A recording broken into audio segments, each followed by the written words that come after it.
The 1928 Vestris ship disaster. So just a few things before we get to the story. 1. There are some racial references in headlines that we don't commonly use anymore. They're not necessarily considered offensive as used in this historical context, but I will not use them in my own storytelling.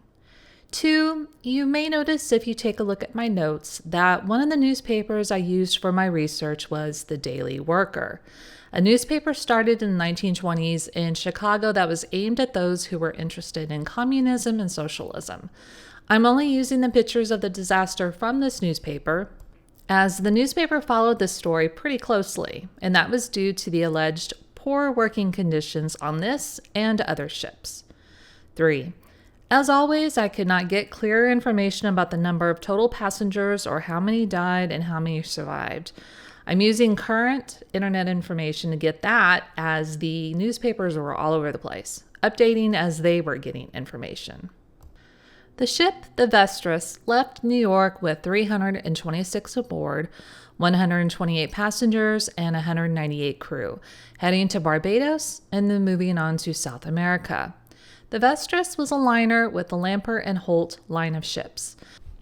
The Vestris, according to more current sources, say there were 14 lifeboats, which include one motor lifeboat. Allegedly, each lifeboat could carry 57 people each. Vestris had left with a cargo of 6,000 tons, another source said 3,200, plus mail and, of course, the passengers and crew. It's Monday, November 12th, 1928.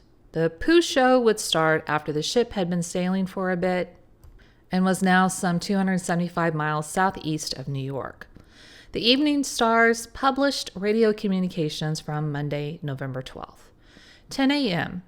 SOS from the Vestris, followed by the message, quote, SS Vestris, Lamport and Holt Line, latitude 37.35 north, longitude 71.8 west, requires immediate assistance, end quote. 10:30 a.m. from North German Lloyd liner Berlin to its New York offices. Quote, steamship Vestris sinking. Urgently requests aid. Our distance from her about 180 knots. Going to assistance, end quote. 11 a.m. from New York Navy Yard to the Vestris. Quote, United States destroyer Davis proceeding to your assistance, end quote. 11:20 a.m. from steamer Santa Barbara to Vestris. Quote, expect to reach you by 7 p.m., end quote. 11:45 a.m. the first reply of the Vestris to messages from destroyer Davis.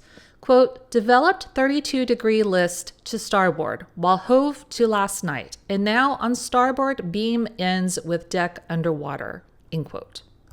1:20 p.m. USS Wyoming to Vestris. Quote, expect to arrive your vicinity 2 a.m. Tuesday, end quote. 1:23 p.m. Vestris to Wyoming. Quote, too long. Cannot wait longer. Going abandoned ship, end quote. 1:25 p.m. Vestris to all stations. Quote, abandoning ship. Taking to lifeboats now, end quote. 1:27 p.m. The last message from the Vestris, quote, goodbye WSC, end quote. Those are the call letters of the Radio Corporation of America station at Tuckertown, New Jersey. So we're going to pause here. So we get the SOS around 10 a.m. As you can see, there is no indication of why this is happening in the communication, why the ship has developed the 32-degree list to starboard. Simply put, the ship is massively tilting and sinking, and the ship is actively being abandoned. And this is when, already at the beginning, things would start to go horribly wrong. 1, this is 1928. I do not know how fast ships in general can go, but at this point, the ship is already 275 miles away from New York. They have given their longitude and latitude to assist the other ships in finding them, but how fast are those other ships able to go? The nearest ship, supposedly the Coast Guard destroyer Davis, was 100 miles away at 1 p.m. Then, secondarily, the weather. The captain, William Carey, would report the weather moderately rough, as the storm had gone through the day before and they were still feeling the effects. Many would say later this was beyond moderate. This weather and the wind and waves are not only affecting the Vestris, of course, but other ships trying to get to it. And third, the lifeboats, not good. Some of the crew, not good. Some of the decisions made, not good. So let's rejoin the radio communication. Same day, Monday, November 12th, but later that evening. 6:20 p.m. from Japanese steamer Ohio Maru. Quote, expected reach Vestris around 4:20 p.m., but not sighted her yet, end quote. 8:02 p.m. from Santa Barbara. Quote, now in vicinity of wreck. Searchlight working, but no sign of wreck or boats. We'll keep cruising around, end quote. 8:07 p.m. from steamer San Juan. Quote, reached position broadcast by Vestris at 5:30 p.m. Cruising in vicinity since then, but not sighted her yet, end quote. 10:52 p.m. steamship Santa Barbara reaches scene and begins search. So let's pause there. Why can't they find the ship? Well, because it sank in about a minute or two. Why haven't they seen the lifeboats? I don't know if they know what they're looking for one. It's also nighttime. Yes, they have spotlights, but I don't know how good they were, what kind of power they had, or how much of the sea they could search at a time. We won't have proper radars on all ships until at least the 1940s. And it's still stormy with waves. So the lifeboats, and we'll get into more specifics later, are also being scattered by the wind and the waves. These are not boats grouped together like when you and your friends take inner tubes to the river and tie a rope to each other. We're in the Atlantic at night, in wind and waves, and we're scattered. So let's continue with Tuesday, November 13th, early in the morning. 2 a.m. Battleship Wyoming and cutters with merchant ships continue search without seeing anything but wreckage. 3:30 a.m. American shipper sights flares at latitude 37.19 north, longitude 70.38 west, while seeking lifeboats. 4 a.m. American shipper reports first lifeboat found. 4:15 a.m. French oil tanker Miriam on scene and locates lifeboats, urges other vessels to hurry up scene. 5:10 a.m., American shipper reports she and Miriam had accounted for 5 lifeboats and 1 raft. 8:50 a.m., indistinct message reported finding lifeboats number 13 and cited some wreckage. 10:30 a.m., Lamport and Holt Line in New York still without official advice that the Vestris actually had sunk and had hopes of salvaging her.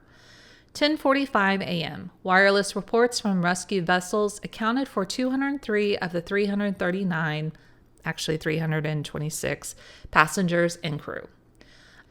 11:14 a.m. Coast Guard headquarters in Washington gets report from its Norfolk office that all passengers had been rescued except one group on life raft, but gave no numbers.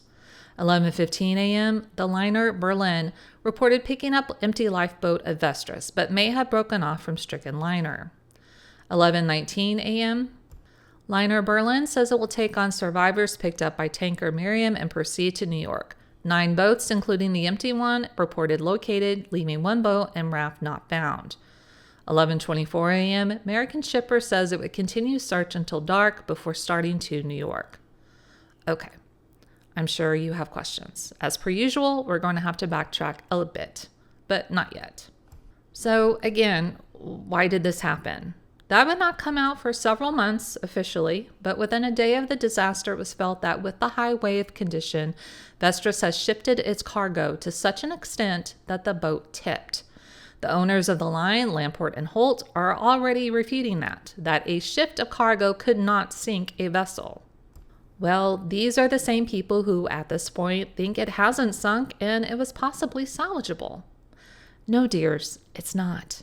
Granted, the only people who saw the Vestris sink were the surviving passengers who have not arrived yet back on dry land and are just slowly getting rescued. So let's get into the problems, and so that you understand the magnitude, there were 326 on board, 111 would perish. Many would say in the aftermath, there shouldn't have been any that died. It's been said that the Vestris had reported itself in trouble 6 a.m. the morning of, but needed no help. until 10 a.m. with the first SOS. Apparently, over the next 3.5 hours after the SOS, she had, quote, hove to in a gale, end quote, developed the starboard list, and was sinking slowly. Hove to, also known as heave to, is a way of slowing a sailing vessel's forward progress, as well as fixing the helm and sail positions. Again, no reason was given at that point, but officials thinking the boat had either sprung a leak or had struck a submerged ship of some sort and had damaged the bulkheads, allowing the ship to take on water. So we had that extreme tilt to the side, or list. It was believed that one side of the boat, maybe about 5 lifeboats, were not launched at all because of the extreme tilt. So those who couldn't get to the remaining lifeboats, or if they were full up, would have had to resort to other measures.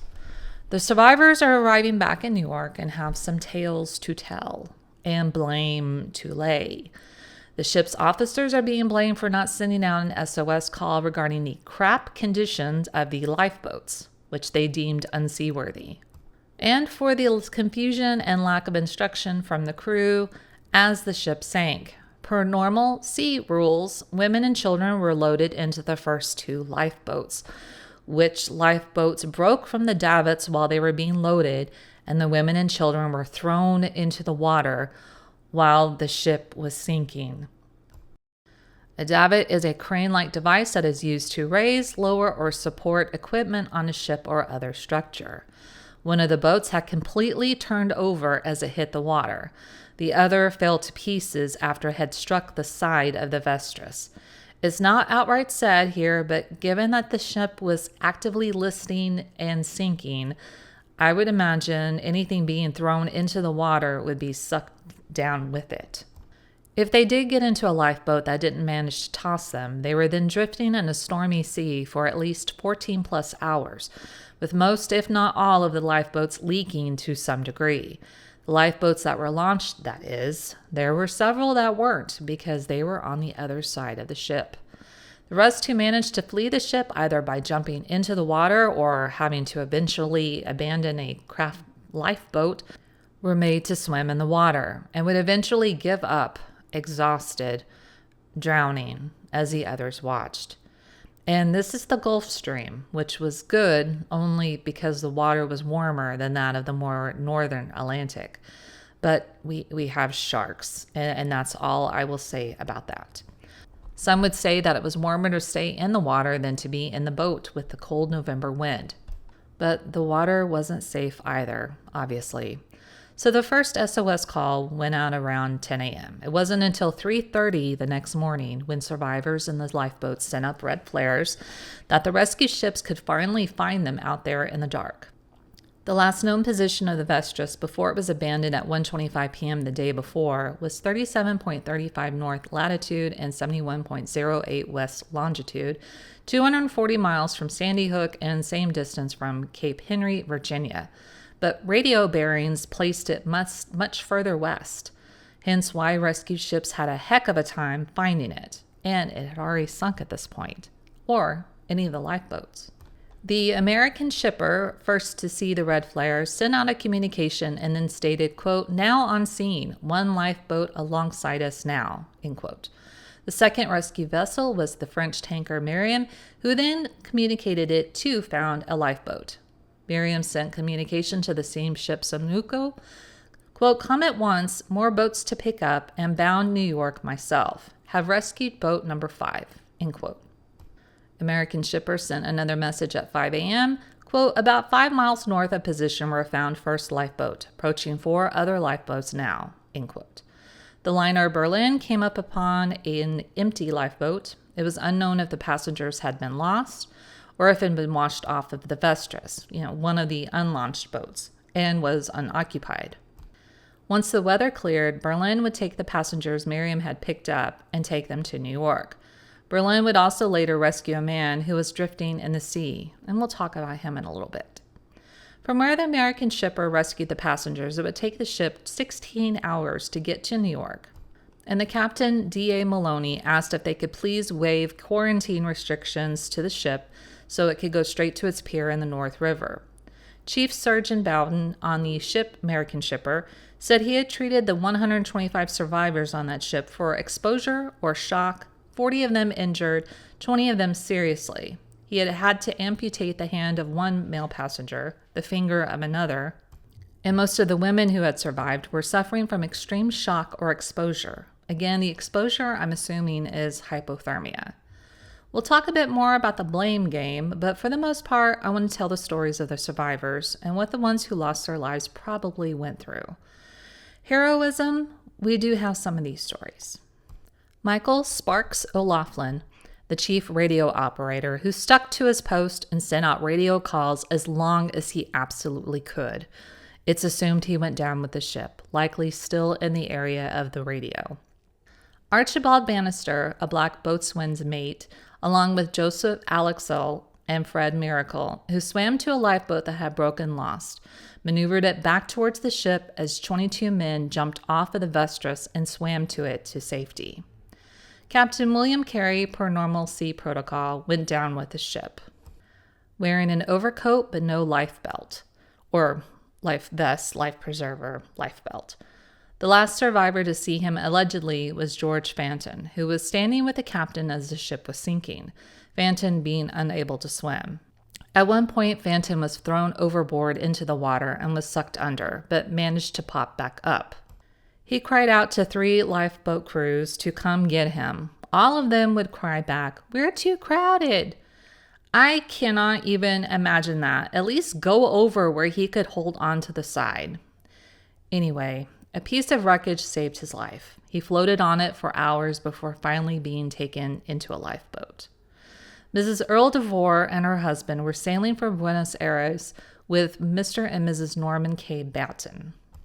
Both men were racing car drivers. According to the Washington Times, Mrs. DeVore would say, quote, "I knew long before the ship went down that we were in danger.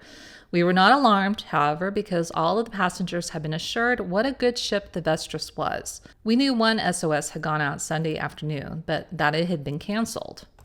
Then the weather became rougher, and huge streams of water poured over the ship and ripped through the hatches, and another SOS was sent out.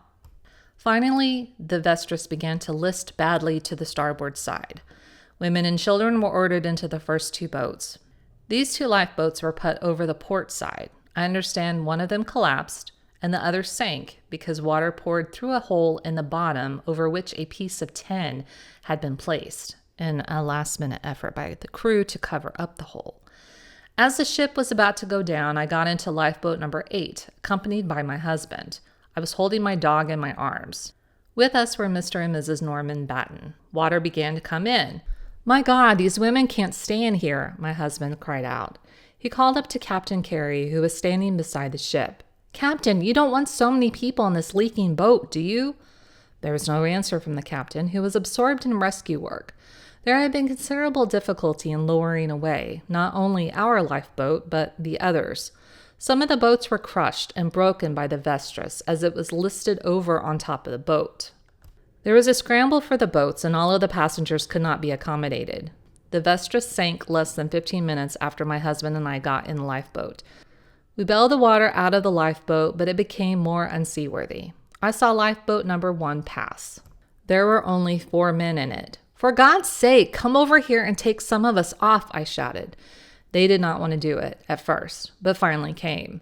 No one in our boat wanted to jump into the other lifeboat. It was too dangerous, splashing around in the high sea. I tucked my dog under my arm and jumped. Mr. DeVore stayed in the other boat. As ours pulled away, a big wave hit the other boat, and I saw my husband doused with water. I heard him calling out to me. My heart filled up as if it would burst. I was in a half daze until we were saved. I shall never forget my all-night experience in a little boat tossing around on the waves." End quote. C.F. Slaughter of Chicago. Quote, "I held my wife's hand. She was so brave. 'Don't fear, dear. God will take care of us,' she said, as we jumped, hand in hand, into the lifeboat. We had to jump, for as we stood by the rail, the Vestris sank suddenly on its starboard side. It seemed to slip back from under us. I'm sure it went down in less than 5 minutes. I was in the boat only a short time when it was hit by a huge wave, and I was flung into the sea. I thought my wife had been cast into the water, too. I could not find her. I was terrified at the thought of losing her. I swam around and around trying to find her. Finally, I concluded she must have gone under. Somehow I managed to find a piece of driftwood. I seized it, and weak as I seemed, hung on. Hours passed. They seemed ages. Finally, at 5:50 Monday evening, a lifeboat picked me up. All night long, we tossed about in the boat. In sheer exhaustion, I tried to lie down, but none of us could get any rest.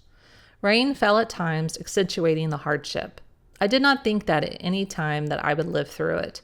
But at 5:30 Tuesday morning, we were picked up." End quote. And thankfully, though he didn't know until a bit later, his wife did survive and had been picked up by the French taker Miriam. We would learn her story as well. Of the 56 survivors on the Miriam, she was the only female. She found her husband waiting at the pier in New York with the Miriam landed on November 15th. She had learned of her husband's rescue by wireless. She herself had fallen out of her lifeboat and was pulled underwater by the suction from the liner sinking. Quote, "It seemed as though I was under a long time, and when I finally bobbed up, I saw my husband paddling a few yards away." End quote.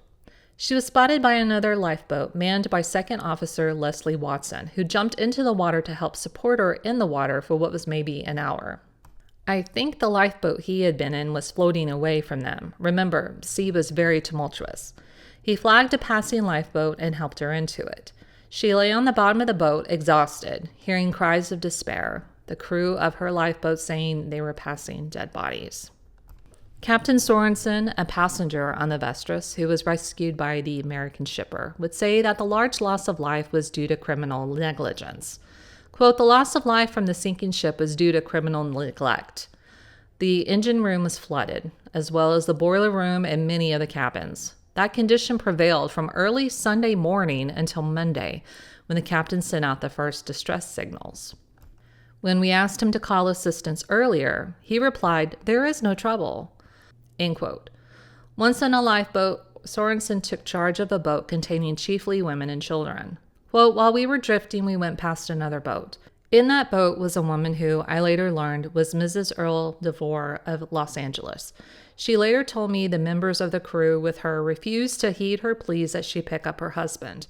Those men could have picked up DeVore. They could have picked up others whom they passed by.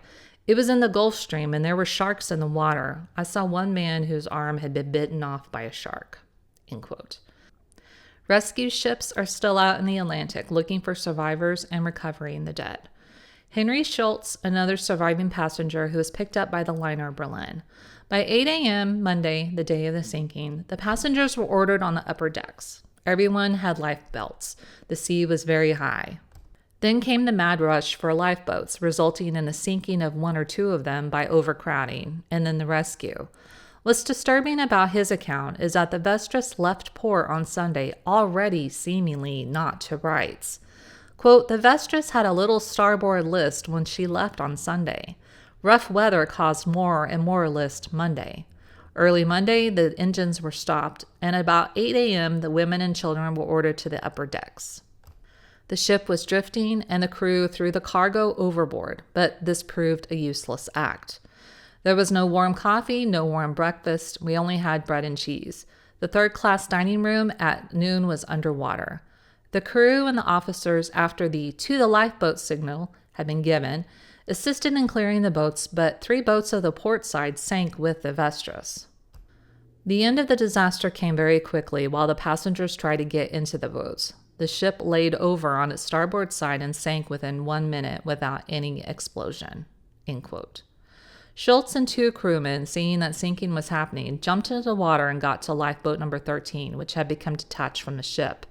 They took 19 other passengers on it. But the biggest loss of life he saw was the sinking of 3 lifeboats that went down with the Vestris. Again, those that were supposedly filled with women and children at the very beginning of abandoning ship. Paul Dana, a rep with the Radio Corporation of America and a survivor, was with the then nameless woman on a piece of wreckage. They had been in a lifeboat with some 32 people at the time. It was lowered into the water. Almost immediately, the boat began leaking, then breaking apart, until a wave swamped the remainders of the boat and the passengers were thrown out. Quote, "After floating all night, We'd clung to a spar, and as dawn broke, I turned to her and said, "Well, I guess it's all over." "I guess so," she replied. Just as we were about to slip into the water, we sighted the American shipper, and I removed my shirt and signaled the vessel. In a short time, the big rescue liner pulled alongside our little raft and took us aboard. End quote. Dana would provide his own theory about the cause of the sinking, starting with the water blown into the ship by a storm which started the listing. Quote, "This was aggravated, I believe, by the shifting of the cargo. The crew filled part of the hold with water in an attempt to right the vessel, but it was useless. Then is when the officers should have sent out their SOS, not 20 hours later." End quote. He would find out her name later. She's Mrs. Clara Ball of New York City. 4 young men heading to South America as reps of Standard Oil Company were heroes. Raymond Ricketts of Wirt, Oklahoma, Carl Pfaff of Marietta, Ohio, Arthur Jones of Ada, Oklahoma, and Clyde Percival of Wewoka, Oklahoma. Ricketts was in a lifeboat with Percival and a black crew member. At one point, to save the lifeboat, Ricketts had to cut the rope that fastened it to the Vestris. Ricketts would say, quote, "We had no oars, so I dived overboard, obtained 2 oars which were floating some distance away, returned to the boat, and began picking up what few passengers still were in the water." End quote. One of the most heroic performances was that of Lionel Licorice, a Barbados black crewman acting as quartermaster. He is small but powerfully built and an expert swimmer. When he sighted passengers struggling in the water, he dived from a lifeboat and rescued 16 of them. Each rescue, the survivors would say, was made individually. Licorice was forced to dive 10 or 12 feet under the sea for some of the drowning men and women. Captain Sorensen, again passenger and survivor, would continue his story in another newspaper about the lifeboat conditions. Quote, "We got into number 8 boat, 40 or 50 of us, more than half of them women. There was a hole in the bow. We tried to plug it with a piece of tin, bailing water all the time. We couldn't make it hold against the water that washed in constantly, and it finally capsized, spilling everybody out into the sea. Many of the women went down in this boat. We floated and swam about amidst the wreckage. Finally, another lifeboat came along. We called to the black members of the crew to put about for us, but they went on." End quote. Sorensen said he found himself swimming alongside Hermann Ruckert of Leipzig, Germany.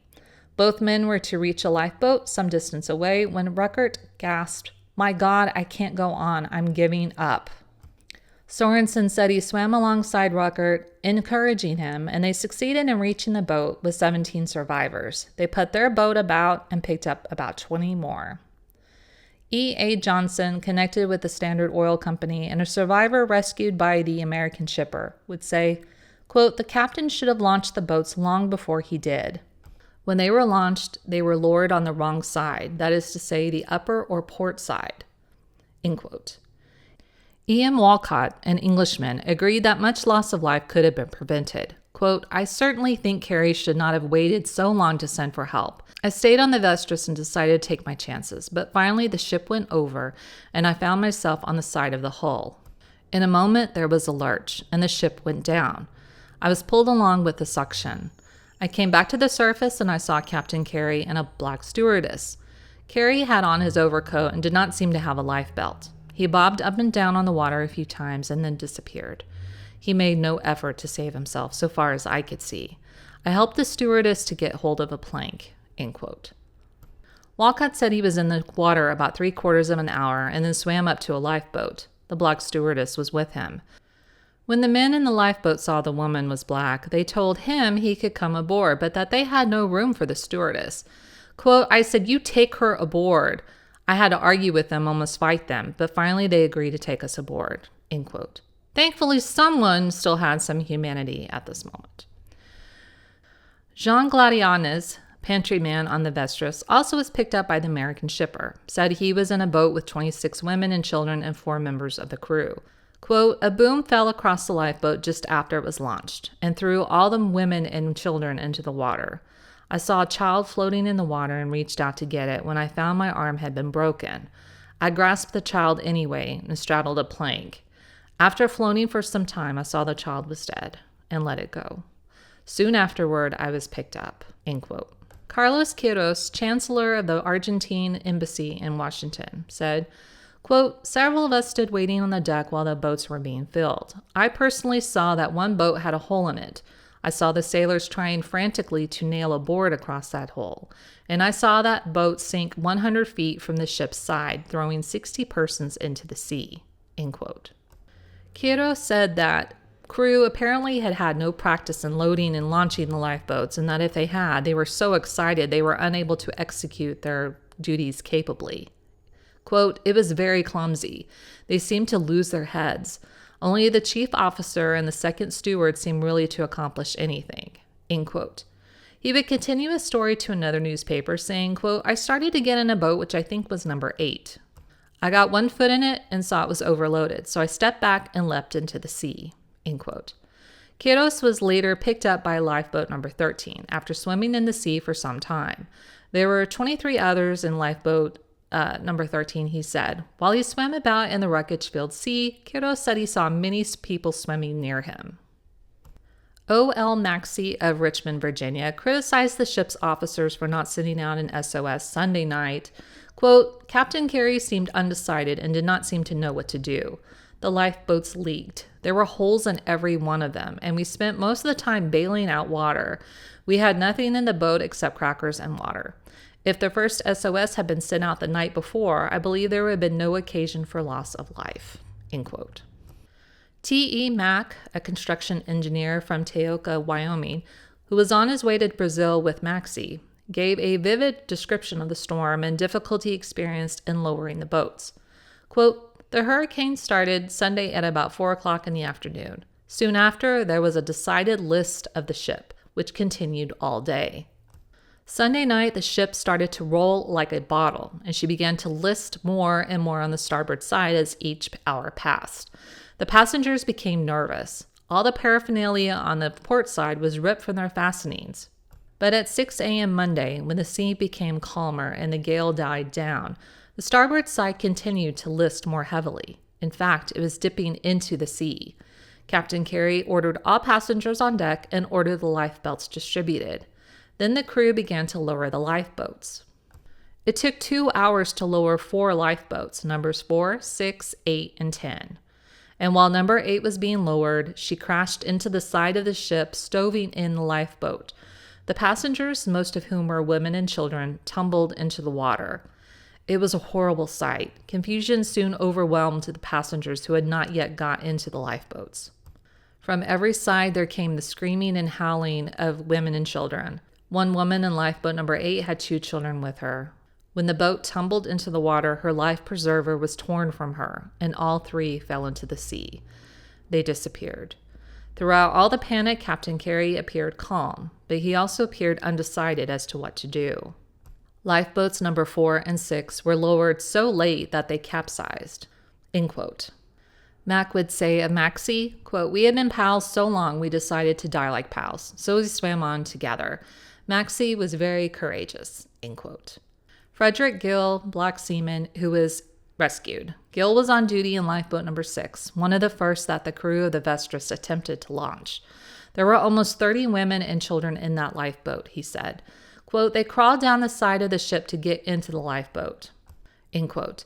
He had orders not to cut the falls of the boat until she was in the water, quote, because if we did, we'd all drown. Finally, a big wave washed us overboard and flooded us. We cut the falls then and drifted away from the ship. We were flooded with every wave. Finally, 2 of the air tanks broke away and the boat capsized. Before that, 2 small children had been killed, and another had been washed overboard. One woman was drowned in the boat and crushed in the crowd. The boat turned over and over. I saw a raft floating 100 feet away. Perriman, one of the greasers, and I swam over to it. We told 3 women who were clinging to the edge of our lifeboat to hang on, that we would try to swim back to them with the raft. We couldn't do it, though. The raft kept drifting away from us. When we finally got to the raft, we couldn't see the boat anymore. We floated around for 4 hours and a half with a steward who joined us. Finally, we were picked up by lifeboat number 3, end quote. November 15th. So there's talk about investigations. The U.S. government intends to do one. The British Board of Trade, this is a British shipping line, intends to also. I'm not going to get into the back and forth about the investigation or the testimony. I'll let you know where it ended up. And 20 children total were on the Vestris, and all of them died.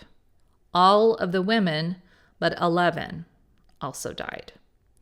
Pictures from crewman Fred Hansen would amazingly survive, as would he. He would say, quote, "On deck, I started taking pictures. Several times I was knocked down by waves. Once I thought my camera was gone, but I got up and started shooting again. Everyone was screaming and yelling. I kept taking pictures until all the boats on the starboard side were launched, except number 1. As that was being lowered, I jumped into it after taking my last picture on deck," end quote. He said he had an ordinary little pocket Kodak. So we have a story from the liner Berlin, who picked up survivors with a story about lifeboat number 13. Mrs. Adlung, a passenger on the Berlin, noticed that the Berlin crew was bringing out mattresses, lanterns, and life preservers, and also lowering some of the lifeboats. Naturally, the Berlin passengers were concerned, but Mrs. Adlung would say that the crew was hurrying but methodical, and then it was learned that the Berlin had changed its course. The ship officers a little later would announce to the ship that the Berlin was responding to an SOS from the Vestris. The ship's pace was hurried, and at 10:30 p.m. the night the Vestris sank, the engines were stopped and everyone who was on board was on the deck, trying to find any sight in the dark of survivors. At 1 a.m., a storm would make visuals impossible. 7 a.m. Tuesday morning, Mrs. Adlung was back on deck, and soon number 13 lifeboat was sighted somehow, even though it was white and rushing waves were white. The Berlin poured oil overboard, I have no idea why, and turned to try to break the waves for the lifeboat.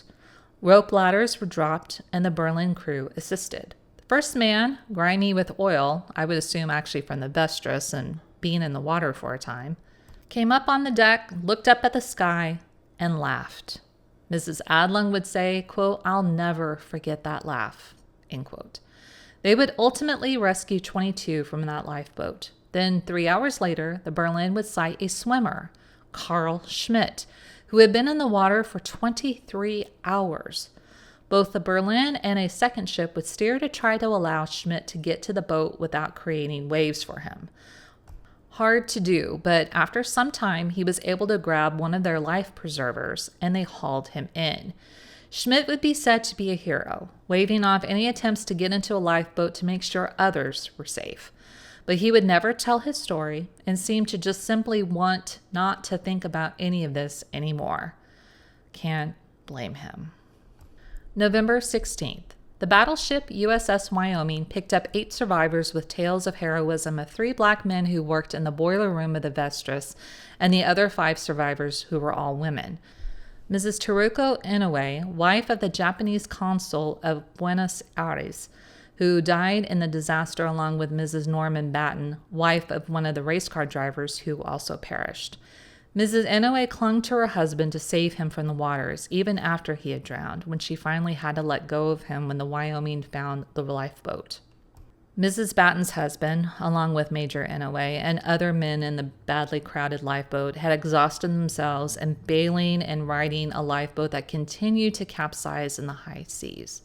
Thrown into the water and no longer able to keep afloat, Mrs. Batten kept her husband up as long as his life lasted, being forced to let go before aid arrived, as had Mrs. Inoue. Mrs. Elvira Rua lost her husband and 2-year-old son in the disaster. Mrs. Mary Ulrich lost her child, but learned later that her husband had survived. Mrs. Dolores Doral would also eventually learn the good news that her husband, too, had survived. Mrs. Batten would credit Gerald Burton, one of the fire stokers who lived in Barbados, with saving their lives. Quote, "If it hadn't been for Gerald, we wouldn't be here," end quote.